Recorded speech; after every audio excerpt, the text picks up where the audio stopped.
Hello दोस्तों, नमस्कार। कैसे हैं आप? एक नए वीडियो में आप सभी का फिर से स्वागत है। दोस्तों 2024 की दिवाली आने वाली है। एडवांस में आप सभी को हैप्पी दिवाली। दोस्तों बहुत भाई घर में वाहन खरीद के ला रहे हैं। कोई टू व्हीलर ला रहा है, कोई फोर व्हीलर कार ला रहा है अपने अपने बजट के अनुसार। किसी का कम बजट है, किसी का ज्यादा बजट है। अपनी अपनी हैसियत के हिसाब से गाड़ियां खरीद रहे हैं। अब उसमें कई भाइयों का कमेंट आता है कि यार एक तरफ तो माइंड जाता है कि हम सेकंड हैंड ही कोई पुरानी गाड़ी ले लें, ज्यादा पैसे बर्बाद ना करें, आधी रेट में सेकंड हैंड गाड़ी ले लें, 1.5 साल 2 साल चली हुई। और एक तरफ फिर मन जाता है यार एक बार गाड़ी लेंगे, बार बार थोड़ी लेंगे, नई ले लेते हैं, पैसे लगेंगे जो लगेंगे, लेकिन नई गाड़ी ले लें क्योंकि नई में ज्यादा फायदा है, खराबी नहीं होगी, पुरानी क्या पता बार बार खराब हो। तो दोनों तरफ दिमाग चलता है, घूमता है, सोचना पड़ता है। फिर ऐसे टाइम पे कोई गाइड करने वाला चाहिए जो सही हमें राय दे सके।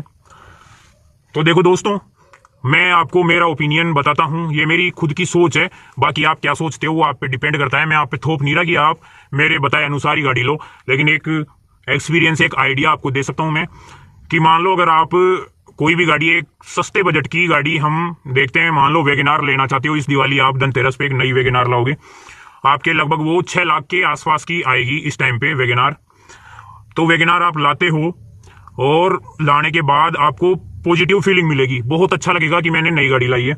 अब नई गाड़ी में जब कोई खराबी आ जाती है ना छोटी मोटी, तो बहुत ज्यादा तकलीफ होती है। ये तो सबको पता है कि अगर कोई भी हम नई गाड़ी लाएं और उसमें छोटा सा भी कोई स्टीरियो का बटन भी टूट गया ना, तो ऐसे लगेगा यार नई गाड़ी लाए थे और इसमें ये हो गया। ये तो एक कॉमन सी बात है, सबके साथ ही होता है ऐसा। तो चलो कोई बात नहीं, कई बार ऐसा हो भी जाता है। लेकिन नई गाड़ी में और पुरानी गाड़ी में फर्क क्या रहता है, क्या एक्सपीरियंस रहता है, वो सब बातें मैं आपको आज के वीडियो में बताने वाला हूं। देखो दोस्तों, नई गाड़ी हम लाते हैं ना, तो कंपनी से बन के जब गाड़ी बाहर निकलती है तो वो बिल्कुल उसकी कंडीशन वैसी रहती है जैसे एक पैर में या हाथ में कहीं भी फ्रैक्चर हो जाता है। तो फ्रैक्चर होने के बाद जब हड्डी को जोड़ दिया जाता है और सेट करने के बाद भेज दिया जाता है, और फिर कहते हैं आप धीरे धीरे एक्सरसाइज करो, धीरे धीरे मूवमेंट में आ जाएगा ये पैर और धीरे धीरे पहले जैसा हो जाएगा। उसकी एक्सरसाइज करनी पड़ती है हमको, बार बार एक्सरसाइज करेंगे, उसको चलाएंगे तो वो सेट हो जाएगा, वहां पे सेटलमेंट हो जाएगा, या फिर अपनी देसी भाषा में बोले अपन की रवा हो जाएगा इंजन, गाड़ी का इंजन रवा हो जाएगा। और हमारा जो पैर है जहां से टूटा हुआ है, घुटने पे फ्रैक्चर है, तो उसको चलाते चलाते वो वहां पे सेट हो जाएगा। वैसे ही नई गाड़ी के साथ भी बिल्कुल वैसा ही होता है। नई गाड़ी बन के आती है तो पार्ट्स होते हैं, बहुत सारे छोटे छोटे पार्ट्स, सबको जोड़ के और एक मशीन बना के हमको दे दी जाती है।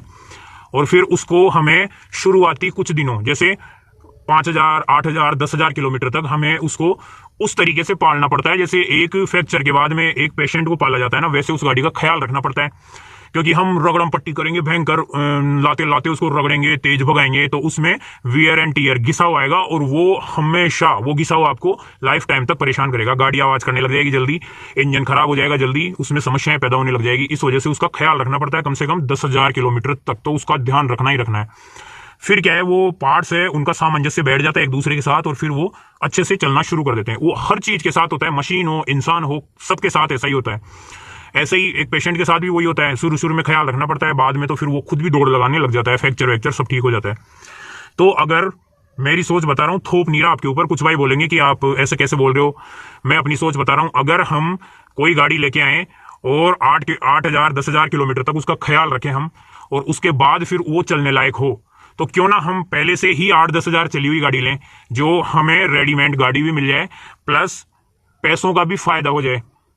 सोचो एक बार, आप लॉजिक लगाओ, कोई भी 6 लाख की गाड़ी आती है ना, अगर अभी 2024 में आप ले रहे हो गाड़ी, उसी गाड़ी को आप 2023 की शुरुआत या 2022 के एंड में लगभग 1.5 साल पुरानी या 2 साल पुरानी गाड़ी लोगे, तो वो गाड़ी आपको 4 लाख के आसपास मिल जाएगी। और उस गाड़ी का कुछ भी नहीं बिगड़ता। 2 साल में वो अगर 10,000 12,000 13,000 चला भी दिया, तो अभी तक तो उसके इंजन का सामंजस्य बैठा है, ओनली केवल इंजन का सामंजस्य बैठा है, अभी तो वो गाड़ी चलने लायक हुई है, और हमारे 2 लाख 2.5 लाख का फायदा हो रहा है जो अलग। और नई गाड़ी में एक छोटा सा भी नुकसान होता है ना, तो सीधा ही दिल पे चोट लगती है। उस गाड़ी में अगर गलती से हो भी जाएगा ना, तो इतना आपको फील नहीं होगा, और वो नई होती है। पेट्रोल की गाड़ियां आजकल इतनी एडवांस है कि 1.5 लाख 2 लाख किलोमीटर तक अगर तरीके से गाड़ी को रखते हैं ना, तो कोई भी दिक्कत उसमें नहीं आती है। ये आपको पता है, सबको पता है ये बात। और 10-11,000 12,000 तो ऐसे मान लो कि अभी तो उसने घर से निकल के और 1 या 2 कदम ही चले हैं, ये मान लो आप। तो इस सोच को रख के अगर हम एक पुरानी गाड़ी लेते हैं, तो आपके पास 2-2.5 लाख बचेंगे। आप आने वाले 2 साल 3 साल का फ्यूल पहले से ही अपने पास सेव कर लिए। ऐसे मान लो पेट्रोल जो खर्च करोगे ना आप 2 साल 2.5 साल में, उसके पैसे पहले ही आप बचा लिए हो। और फिर आपके मूड में कि अब दूसरी गाड़ी लाएं, तो जब आप उसको सेल करोगे ना, तो अगर आपने 4 लाख की खरीदी है 2 साल पुरानी और आप उसको 4 साल बाद बेचोगे ना, तो वो आपको बिकेगी 3 की, 1 लाख का नुकसान होगा। और 6 लाख की गाड़ी लाके अगर आप 4 साल बाद बेचोगे ना, तब भी वो 3 लाख की ही बिकेगी। तो नई में 3 लाख का नुकसान, पुरानी में ओनली 1 लाख का नुकसान। और कई बार तो ऐसे होता है हम लाते हैं 4 लाख की और उसको बेच देते हैं 4.5 की, मुनाफा और देके चल जाती है आपने। कई भाइयों के साथ ऐसा हुआ है कि खरीदा है 3 की और बेच दिया 3.5 की और गाड़ी के मजे ले लिए जो अलग। तो अगर आपका बजट है, अगर आप बहुत ही ज्यादा आपके पास अनाप शनाप पैसा है, तब तो कोई भी गाड़ी ले लो, देख कोई भी आपको कहने वाला नहीं है। लेकिन आपका बजट टाइट है तो ज्यादा चली हुई नहीं, 1.5 साल चली हुई अगर गाड़ी लोगे ना आप, तो आपको फायदा जरूर देके जाएगी वो गाड़ी। ये चीज, इस चीज का आप खास ध्यान रखना दोस्तों।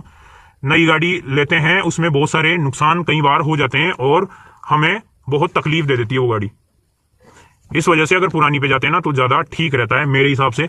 बाकी तो आपकी चॉइस है, पैसा आपका है, आप फॉर्च्यूनर लाओ, 40 लाख 50 लाख की गाड़ी लाओ, कौन है रोकने वाला। पर मैं मेरा ओपिनियन बता रहा हूं, अच्छा लगे तो लाइक कर देना और बुरा लगे तो डिसलाइक कर देना। लेकिन एक मिंट कंडीशन की गाड़ी अगर आप देखोगे ना, 1.5 साल पुरानी, तो आपके 2-2.5 लाख 3 लाख का फायदा करा के जाएगी वो, और उस गाड़ी का कुछ नहीं बिगड़ता। हाँ, नई गाड़ी का भी प्लस पॉइंट है, ऐसे फीलिंग रहती है भाई नई गाड़ी लाए हम, और रिश्तेदार सबको कह सकते हैं न्यू गाड़ी निकलवाइए, आपको बड़ी सी कागज की चाबी पकड़ाएंगे शोरूम वाले, अलग ही पॉजिटिव फीलिंग आएगी।